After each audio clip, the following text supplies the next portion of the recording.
যে আরও একজন মানুষ ভালো হতে চায়, তাহলে কাকে ফলো করতে হবে? ভালো মানুষটা।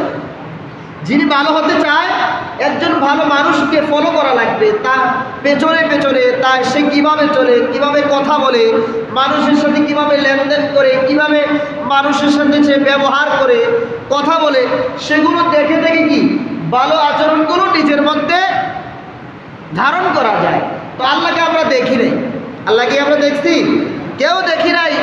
দেখেছেন একমাত্র যিনি, যিনার উম্মত আমরা হওয়ার সৌভাগ্য হয়েছে, নবী মুহাম্মদুর রাসূলুল্লাহ সাল্লাল্লাহু আলাইহি ওয়াসাল্লাম।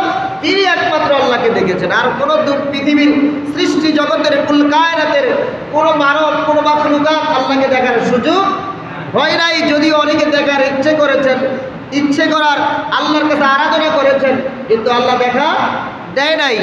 তো আল্লাহকে আমরা দেখি নাই। আর আল্লাহ তারপরে বলতেছেন আতিউল্লাহ, আমার আনুগত্য করো, আমার অনুসরণ করো।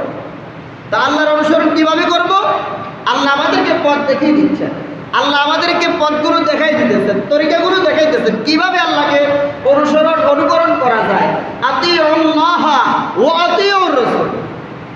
কেউ যদি আল্লাহর আনুগত্য, আল্লাহর অনুসরণ, আল্লাহকে মানতে চায়, আল্লাহকে জানতে চায়, বুঝতে চায়, সে যেন রাসূলের অনুসরণ করে। সুবহানাল্লাহ। রাসূলকে দেখছে না অনেকে? সাহাবায়ে কেরাম দেখছে না? তাবিঈন দেখছে না অনেকে?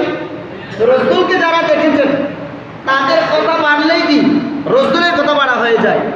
রাসূলকে যারা দেখেছেন তাদের কথা মানলেই, অনুসরণ করলেই কার কথা অনুসরণ হয়ে যায়? রাসূলের কথা অনুসরণ হয়ে যায়। রাসূলের কাজগুলো কি হয়ে যায়? মানা হয়ে যায়। আর রাসূলের কথা যারা মানবে, শুনবে, তাদের মানার কারণেই আল্লাহর আনুগত্য হয়ে যায়। সুবহানাল্লাহ। কথা বোঝেন নাই? অর্থাৎ সাহাবায়ে কেরামকে যদি আমরা মানি, তাবিঈনকে যদি আমরা মানি, সাহাবায়ে কেরামকে মানা হয়। সাহাবায়ে কেরামকে যদি আমরা মানি, অনুকরণ করি, রাসূলের অনুকরণ হয়ে যায়।